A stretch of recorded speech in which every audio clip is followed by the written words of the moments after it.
Alrighty, ladies and gentlemen, little Dynamite review.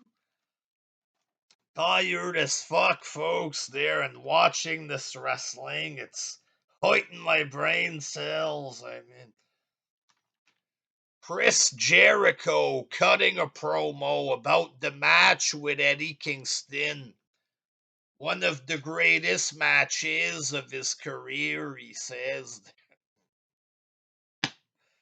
Um, you know what I mean? He feels good about the match there. It's a side of himself he hasn't felt in a long time. You know what I mean? Edge on Raw a few nights before. It's a side of himself that he hasn't ever felt or whatever. Jericho, Eddie, I'm feeling a side I haven't felt in a long time. They both turn heel. Coincidence. Um, Original storytelling there, but whatever. Jericho, he's ripping off Edge a little in this promo, but that's all right. I mean, Eddie Kingston comes out. He says he beat Jericho. Um, and how did he celebrate this win? By crying all night in his hotel room, he said, because Eddie Kingston, he suffers from depression. He talks about this in his promos to raise awareness. And that's okay. It's a good thing there to raise awareness, suicide prevention, stuff like that. But then in this promo, he tells Jericho, he got beat against all the other stars. Punk, he got beat by Moxley. How was he able to beat Jericho? He says because he wrote an article for a newspaper about depression or whatever. There's four people who told him that they didn't kill themselves because of his article, and that's what gave him the power to beat Jericho or whatever. Um, I understand, you know, raising awareness, stuff like this. But doesn't this seem just a little bit too heavy duty for a wrestling promo? Like, raising awareness is one thing. I cried all night. I'm a depressed guy. It's realism, whatever. But then when you're starting to bring up personal conversations about people's suicide and stuff like this, and you're using this for a wrestling promo, to me it sounds like a time and place kind of situation. Like, this is something that should be addressed seriously on a podcast, something like that. But like, to me, it just sounds a little weird in a wrestling promo. Like, people told me they didn't kill themselves. That's how I beat you. Like, how's the wrestler supposed to respond to that? Like, in the promo, like, it just seems a little too fucking weird to me there. I understand he's depressed and he's bringing it up and stuff to raise awareness, which is noble, but it should be done more seriously. Here's Eddie raising awareness. He says something serious in a sit down interview with Tony or something, Jim Ross, for 3-4 minutes to raise awareness, but to bring up this for a wrestling promo, to me, it's just weird there. But, um, and then 2.0 come in, they attack them or whatever. Santana and Ortiz come out to make the save. Santana, I think, there is holding one of the 2.0 guys. A bunch of hammer niggers. Can't even remember their fucking names. They're all fucking schmucks in there, apart from Jericho or whatever, who's fucking. He looks in better shape recently there, but so Santana's holding one of them. Jericho betrays Santana and Ortiz with the baseball bat or whatever. And he's aligned with 2.0 and Garcia. And then Jack Swagger comes out. He's also with Jericho and Garcia or whatever. So Jericho, a remix of the group. Apparently, it's now called Chris Jericho Appreciation Group or something. I would have just kept the Inner Circle name or maybe something else than Jericho Appreciation there. But then they pose together, the five of them. At least it looks like a more of a realistic faction. It's Jericho and a couple Canadians at least. Basically they put whites with whites and the Latinos all together. There is basically what they're doing, but like since they're Canadian, it looks a little less random, I guess. Jericho and Swagger, there wasn't really a real reason for them being together, but they're both WWE guys. Big blonde guy, small blonde guy, it works. The bodyguard thing there. Um, Sammy and Jericho, it was okay, I guess. Jericho and the young Spanish friend there, but it felt random, you know what I mean? Tito and Ortiz or whatever, it felt super random. Just like Jericho with three random Spanish guys. This wasn't a real group there, let's be honest. Like maybe this will feel a bit more like a group, I don't know there, but who fucking knows? There's too many of these fucking shitty groups. Could have just had Jericho together with Swagger by themselves there, but whatever. At least it'll help out the three midgets. I don't fucking know there. First match, Hangman Adam Page defended the world title against Dante Martin. Um, I didn't even know this was advertised. I didn't even know this was going to be a world title match on the show. Like, in what universe does this skinny fucking 15-year-old midget deserve a title shot? Like, in what planet? Like, sports based presentation, wrestling that matters, good wrestling, you know, top five ranking, blah, blah, blah.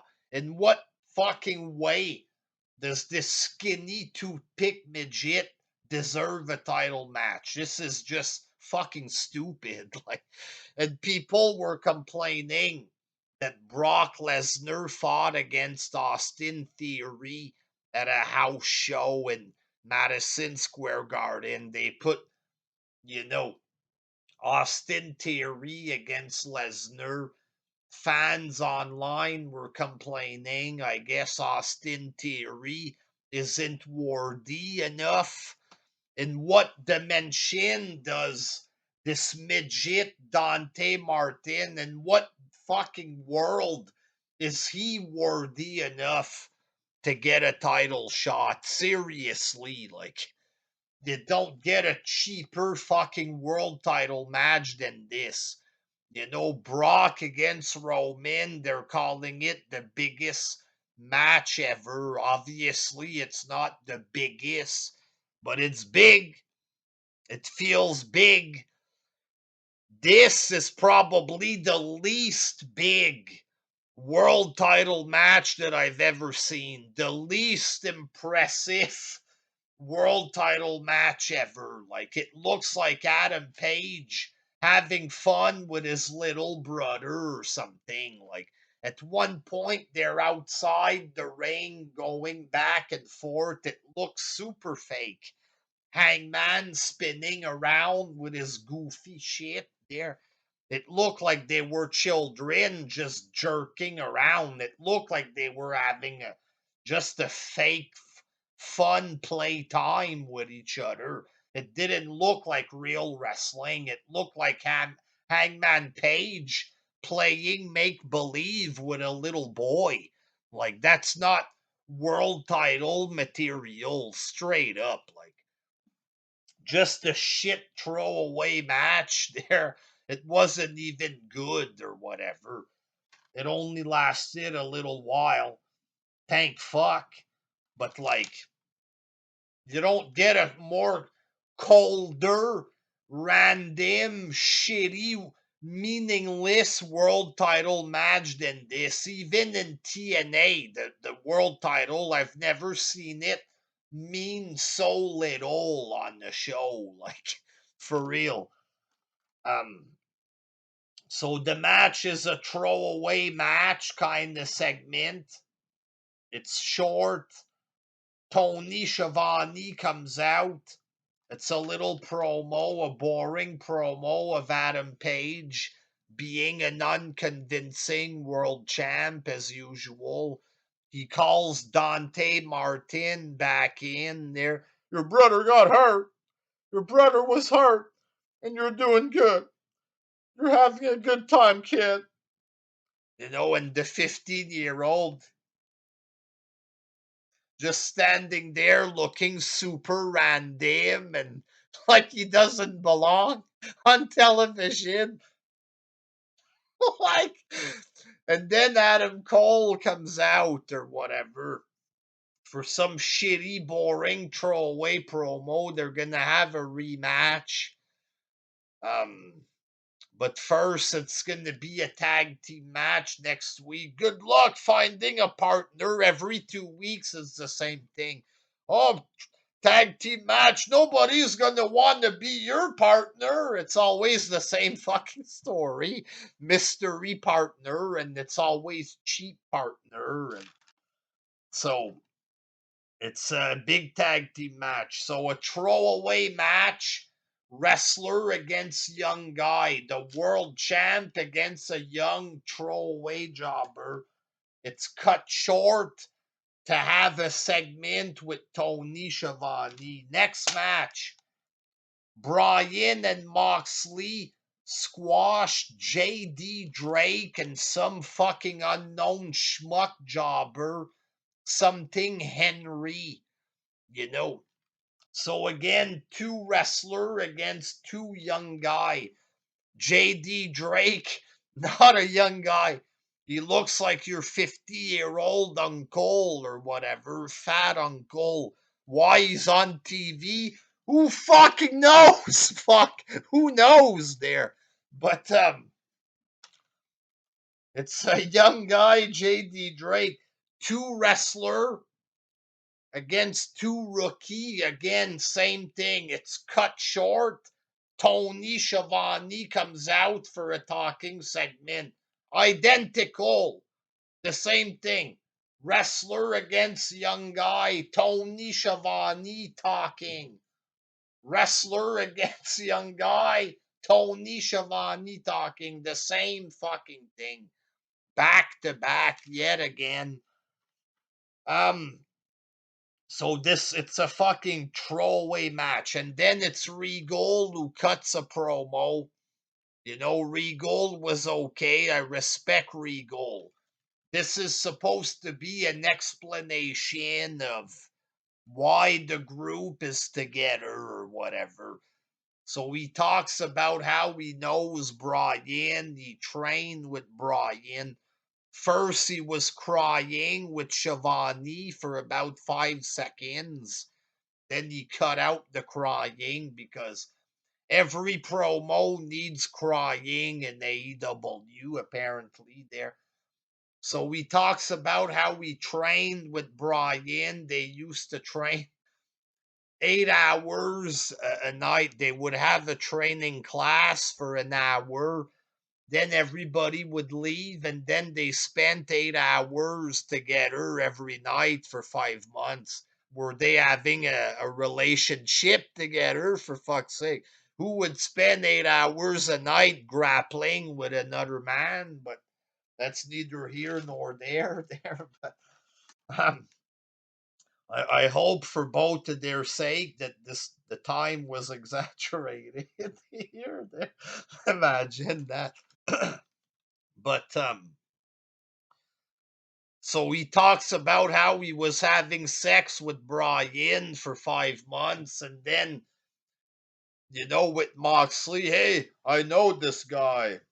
He's a hardcore guy. And that was it. How Regal and Moxley have a connection, who fucking knows? It's very vague. But him and Brian are both grapplers. And then Regal says that's why we're together. You know what I mean? That's like that's the explanation of why the group is together. Hulk Hogan forms the NWO. They didn't have to say, hey, this is the part where we explain why we're together, right? They just cut a fucking awesome promo, Hogan and shit. People were pissed off. You know what I mean? Here it's a boring fucking story about two men training together 8 hours a day, you know, and then they have to explain that this is how the group is forming and why it's formed. It's just shitty storytelling. Like, I like Regal. I like him talking. He's good at cutting promo. But the story of why they're forming together is cheap. We're gonna get together. They're gonna have tag team match. They're gonna fight young wrestler and teach them how to wrestle. What kind of fucking boring stable is this? Like, I understand Regal, he's a trainer, and Daniel Bryan takes his fake grappling a little too seriously there. We get this. But how is this a fucking cool story for a stable that they want to teach people how to wrestle? That's not a fucking story. Fuck. That's just stuff that happens backstage and wrestling. Oh, it's realism, but fuck, it's boring. Like, people go to the toilet as well. There, they don't have to tell the story that they're together because they both like to take shits or whatever. Like, oh, we're getting together because we're going to teach wrestlers the fundamental of pro wrestling. Oh, such intriguing story. Like, you know what I mean? I'm sorry, but Muhammad Ali, Mustafa Ali, and this gang of fucking retards with masks, at least they were upset at the system or whatever. The fucking group was complete jobber city, but at least they had a backstory or whatever. I don't know, but this, hey, we're gonna get together and have wrestling match. We're gonna teach wrestlers the ropes. Oh, the excitement, the storyline arc. Oh, WWE, it's simple. It's too simple. The storytelling, yeah, this isn't simple. This there, it's very intriguing how they're gonna teach young boring wrestlers how to wrestle better. What the fuck? You have nothing creative up there, Con. For fuck's sake, like,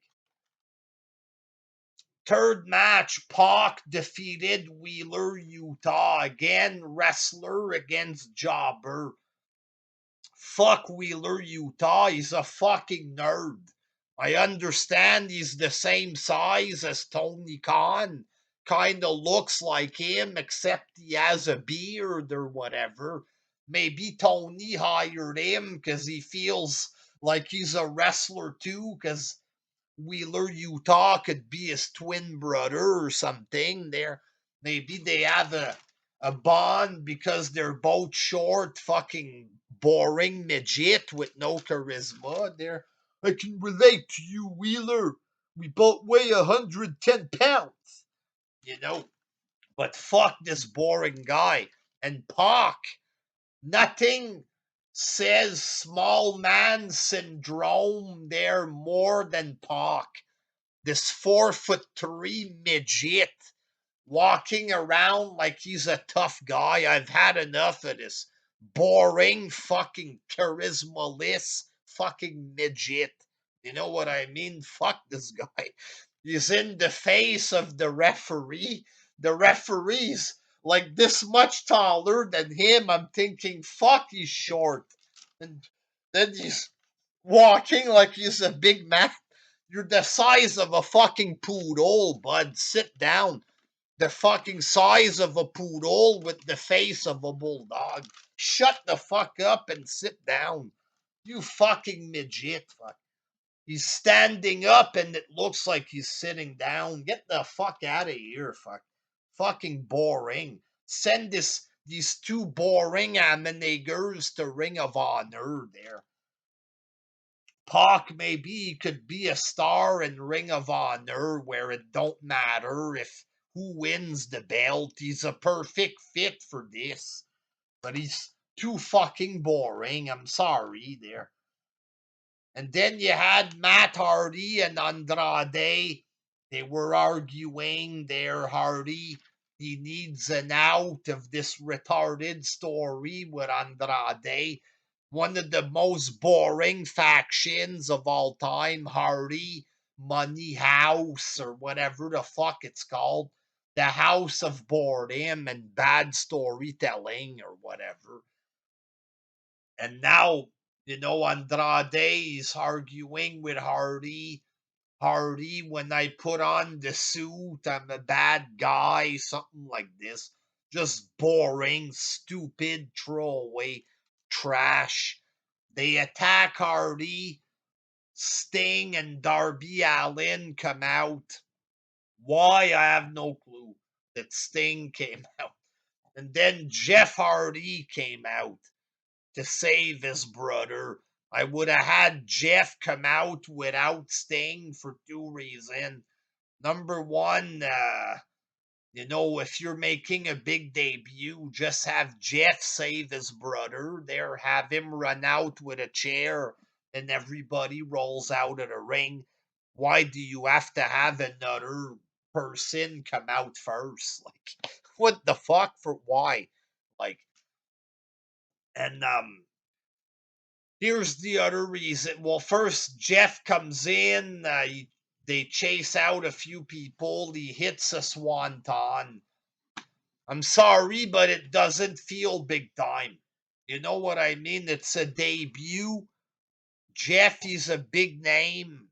Okay, but he's damaged goods at this point. The way that he left, okay, because of drug problem or drug tests.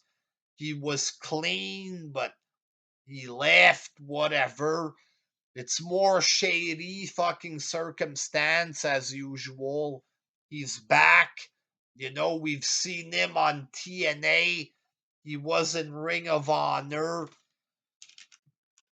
It's Indie Jeff back again. It's not new, right? It's nothing special.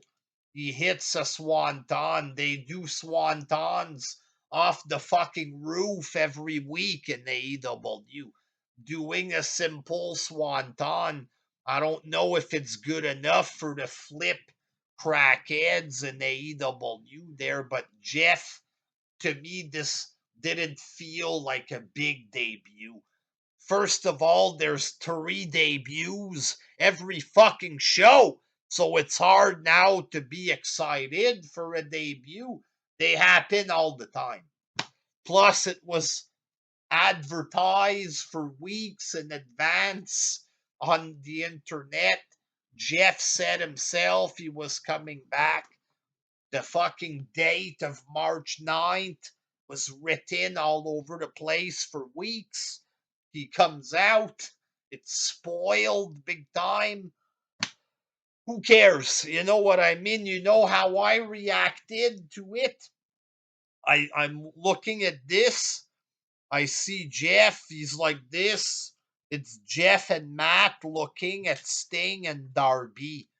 Why are they looking at each other? I have no fucking clue. And then it clicked. Holy fuck.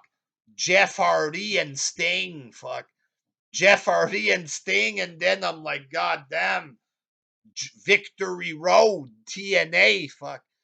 You know what I did? I watched that clip last night before watching the show, the full show. I watched this clip. I ended up watching the match of Victory Road. Then I watched a clip of Eric Bischoff talking about Victory Road. I was moved to tears, folks, looking at wrestling history. But that's what it made me think of.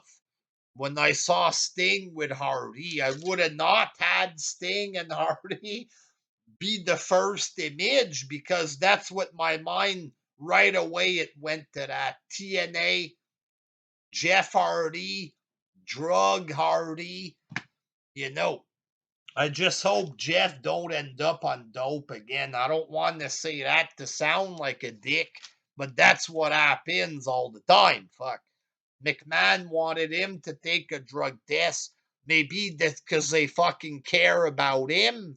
They want to look out for him or whatever. You know what I mean? I just hope he don't get hurt or whatever the fuck. But I know this debut, it felt weird. It felt cheap. Terrible booking leading up to Jeff coming out. And when he came out, it didn't feel special. Too many debuts on this fucking show. It sucks for Jeff there, um but like yeah, whatever. Jeff is there. It's a positive for them. They have another star on the show, but it didn't feel big. Speaking of not feeling big, Wardlow cut a promo about how we fucking, how MJF slapped him or whatever. And, MJF, he helped him get his foot in the door. He did it because he needed money to help his mother. Another crybaby promo there. My mother was broke. Everybody has to cut the same fucking crybaby promo in this fucking company. Like, good God. But, like, it's another fucking thing there. I'm done with MJF. I want him to let me out of this contract. So, obviously, there's going to be more stuff with this. Okay, but this promo wasn't very good. I didn't think there. I think of, Bodyguard and Stars splitting up.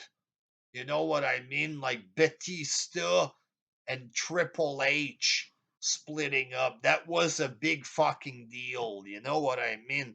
There was lots of moments like this that a wrestler who's fucking held under the other guy. Fuck off.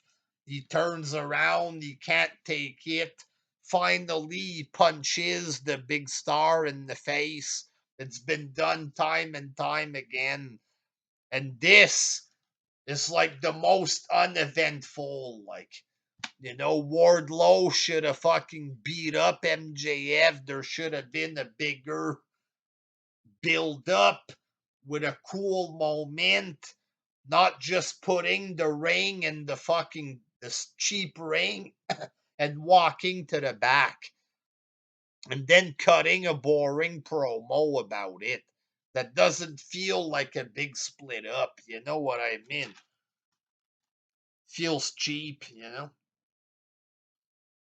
Fourth match, Jungle Boy and Luchasaurus, they defended the tag team titles against the Acclaimed. It felt like a boring match, boring throwaway tag team match. There wasn't anything wrong with it, apart from the fact that it felt like filler, throwaway, boring, lifeless fucking garbage. You know what I mean? Fifth match, Thunder Rosa defeated Layla Hirsch.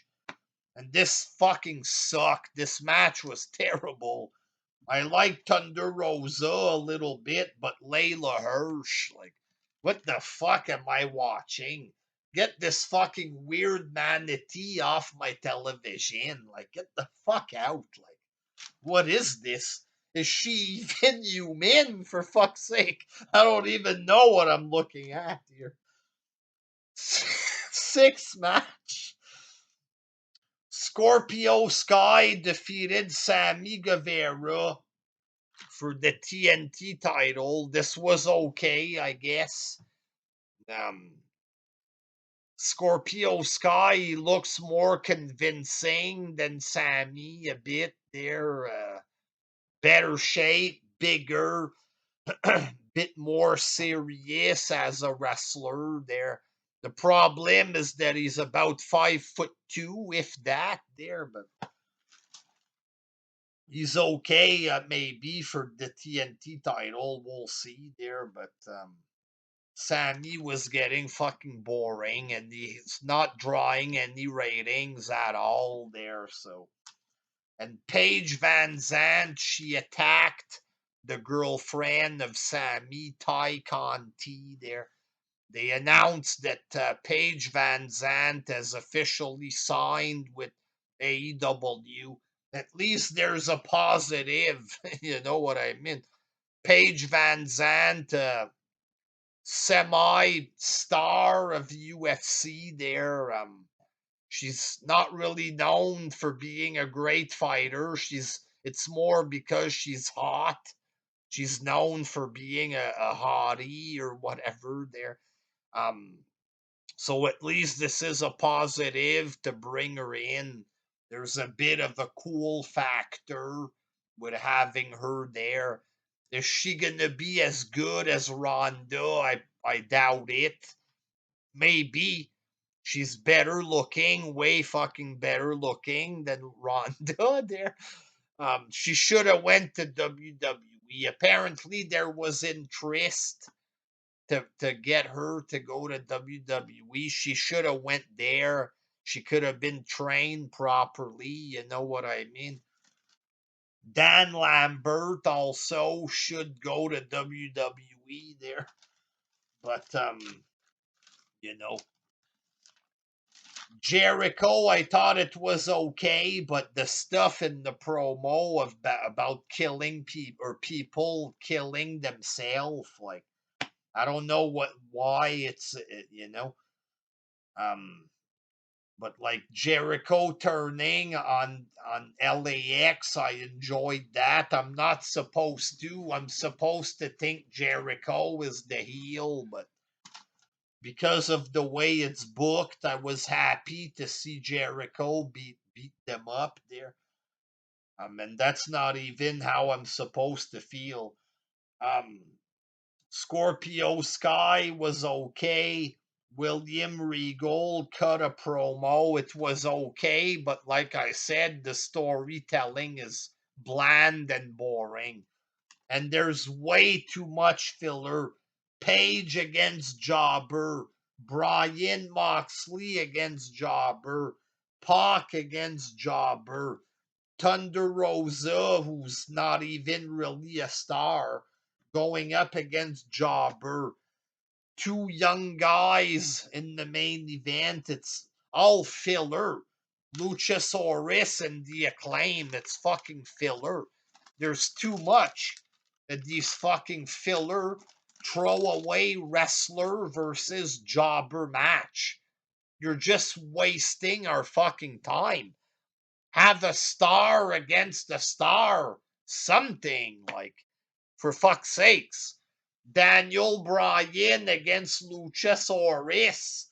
For the fuck of it, anything. Like, nobody cares about Wheeler, Utah.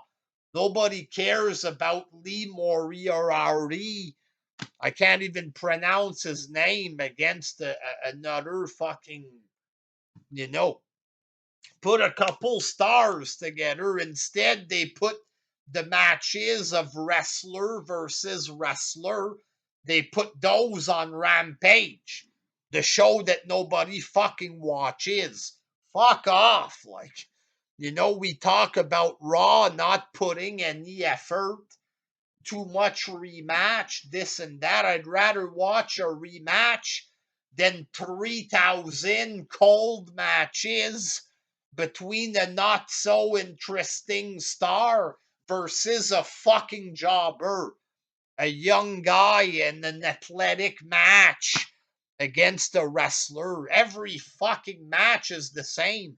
Just have people fight. Fuck. People that are names that we can at least fucking care about a little. Where's Christian? Where's the wrestlers on the show? Fuck! Like, seriously, this is boring. If we're gonna call out McMahon for having too much filler on Raw, what about all the fucking filler all the time with these bullshit Cody Rhodes against young guy matches over and over and over and over again? Punk against Jobber, Bryan against Jobber. Fuck off. Give us a real match, for fuck's sake. What's the point of even watching this? Fuck, you gotta wait super fucking long just to get a random match between guys who aren't even that hot. Like, fuck's sake, fuck you, man. Like, it's a waste of time, this show. It really is. It's becoming too fucking boring and throwaway-ish. 945,000 viewers, below a million. Pay-per-view Fallout, world title, tag title, TNT title. They can't even break a million. Where's CM Punk? Right? He just had a big match. Where's the Fallout? Where's MJF? Did Punk stay home, hid in under his bed because people didn't care about his Ring of Honor shorts? Where the fuck was this clown? Where the fuck is the star power? I want a wrestling match, not tune-up match every fucking week between a wrestler and a fucking ham and egger. I want wrestling match. I'm a wrestling fan. I want two real wrestler wrestling, right? Like, what the fuck is this? Like, where's the show? Where's the entertainment? It's not there. Meltzer might like that the young boring loser is getting a shot there, but it sucks. It's boring. It's not fucking entertaining. A little midget doing a flip and a drop kick and the suicide dive. Even if Meltzer gives it 100 stars, it's still not interesting. That's just the way it is. And every fucking match is the same. Worthless fucking junk. Like, this isn't wrestling. This is boring. This looks like two guys training at a wrestling school for 2 hours. Where the fuck are the real matches? Fuck. Until next time, boring. 4 out of 10. Fuck this shit. Until next time. Peace. I feel bad for Jeff and William Regal being stuck on the fucking shitty show like this. Till next time. Peace. Fuck it, folks. Let's dance for 30 seconds. We're almost fucking 20 seconds from 40-minute mark, folks. Oh my god! We got a big wrestler. It's a small man wrestler. I mean, look at him. Look at his charisma. Hi, I'm Dante Jackson. I'm 14 years old. Let's have a 30-minute athletic match here. Ho! This is entertainment. Ho! This is great wrestling. I really appreciate your athleticism. Oh, look at him flipping there. Oh, he just botched. He landed on his face. You are a great wrestler. I admire you. You are 18 years old, have no charisma. Let me buy $1,000 of your t-shirt. I love you. You are better than Vince McMahon. Until next time, peace.